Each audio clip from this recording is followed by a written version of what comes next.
Iran has closed the Strait of Hormuz, citing alleged violations of a ceasefire agreement by the U.S. and Israel. Tehran said the closure was the first step in response to what it described as breaches of commitments regarding the continuing clashes in Lebanon, and warned that further measures would be taken if aggression continued. Iran's foreign ministry says it did not sign a commitment that it will not be implemented. Tehran says its negotiating team still plans to leave for Switzerland. We can now bring in our international affairs editor, Kethevane Gorjestani. So this seems to have sort of come out of left field. We've all been talking about, negotiations are to get underway in Switzerland. Teams are going, and then, oops, nope, we're closing everything again. So where do we stand? Well, look, this announcement was made pretty officially by the Iranians to say that they are reclosing the Strait of Hormuz because of what is going on in southern Lebanon. According to the Iranians, they believe that this is an incremental part of the deal it has with the United States, that military operations and the fire needs to stop everywhere, including in Lebanon. And the Iranians believe that what Israel is doing in southern Lebanon amounts to breach of that deal, because they say the United States is obligated to force Israel to stop attacking Lebanon as part of its own American commitment to this memorandum of understanding. And you have to remember that these two things, the Strait of Hormuz and the end of hostilities on all fronts, are basically the two concrete measures that were agreed to in that memorandum of understanding that was just agreed upon between the United States and Iran. The issue was always going to be what is happening in southern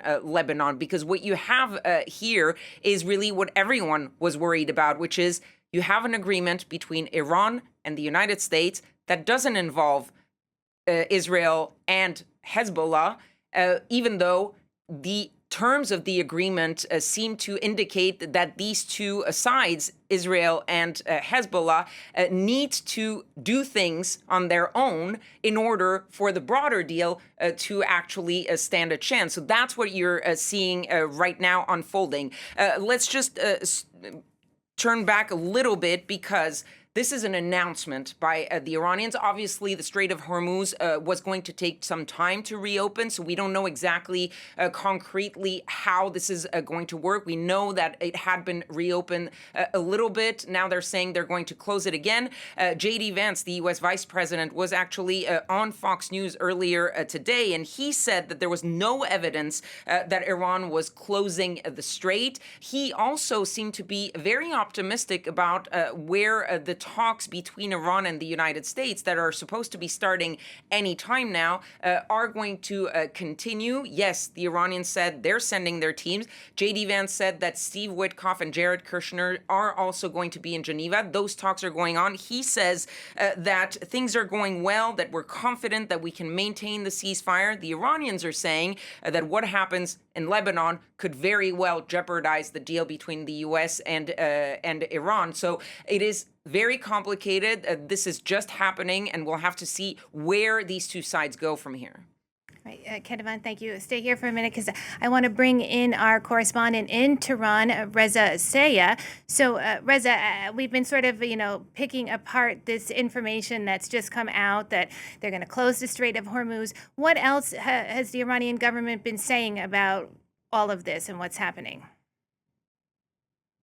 Well, Tehran says they are indeed shutting down the Strait of Hormuz. At the same time, they say they're still prepared for diplomacy, but their position, their message is that Washington has not fulfilled one of its conditions, and that's to restrain Israel in southern Lebanon. In response, they're going to shut down the Strait of Hormuz. I don't think anybody expected this memorandum of understanding to be executed easily and smoothly. They understood the challenges that Tehran and Washington had, two countries that have been in conflict for 47 years. But perhaps they didn't expect things to be undermined and be in jeopardy so quickly, so soon, within days. Let's go ahead and read you the message from Tehran's top military headquarters, announcing that the Strait of Hormuz has been closed. Iran's Khatam al-Anbiya military commands announcing that the closure of Strait of Hormuz is taking place due to what it described as the blatant breach and violation by the United States of the first clause of the ceasefire agreement in response to the continuous and relentless violations, the message reads. The merciless killing and displacement of hundreds in Lebanon and thousands of oppressed people of this land, and also considering the failure of the Zionist occupying forces to withdraw from southern Lebanon. Again, Tehran has announced that the Strait of Hormuz will be closed to vessel traffic. Remember, when this memorandum of understanding was signed on Wednesday by Masoud Pezeshkian digitally here in Tehran, that's the president of Iran and then U.S. President Donald Trump, the first thing Tehran did was announce that the Strait of Hormuz has been open now. They would open it to commercial shipping. That was a condition, but another condition was for hostilities to end on all fronts, including Lebanon. And that was the first clause of this memorandum of understanding. Tehran insisting that if there's going to be negotiations, if they're going to be a diplomatic process, hostilities had to end, including in Lebanon, which was a tall order considering Israel's relentless bombing campaign targeting southern Lebanon and sometimes Beirut. And on the day when this memorandum of understanding was signed on Wednesday, that same day, Israeli forces bombed southern Lebanon, and every day since then, they've done the same, obviously posing a big challenge to Washington, to the Trump administration, who wants this memorandum of understanding, who wants a diplomatic process. But clearly, Israel, from Tehran's view, is doing everything it can to sabotage and undermine this process. So at this point, Tehran has announced the Strait of Hormuz has been closed. At the same time, and this is critical to point out, the foreign ministry within the past hour announcing that their negotiating team is traveling to Switzerland. And their message is, we still think that a diplomatic solution is the way to end this. However, if Washington is not going to fulfill its obligations, if there's going to be continued hostilities and bombings in southern Lebanon, Tehran saying they're prepared to shut down the Strait of Hormuz, also announcing they're prepared to take military action. Now, Reza, just quickly to follow up there, we just saw an alert that Iran is warning the U.S. the deal is in trouble if it's not implemented soon. Do you think we could end up back to a point where, once again, they're exchanging missile strikes and drones, or is that being too pessimistic? It is certainly possible. And by the way, from the view of many here in Tehran and many objective observers outside of Iran, this agreement was in trouble from the moment it was signed because of Israel's actions, the bombing campaign in southern Lebanon. And here's something to point out. When this agreement was signed, Tehran certainly presented it as a victory, as a good, positive first step.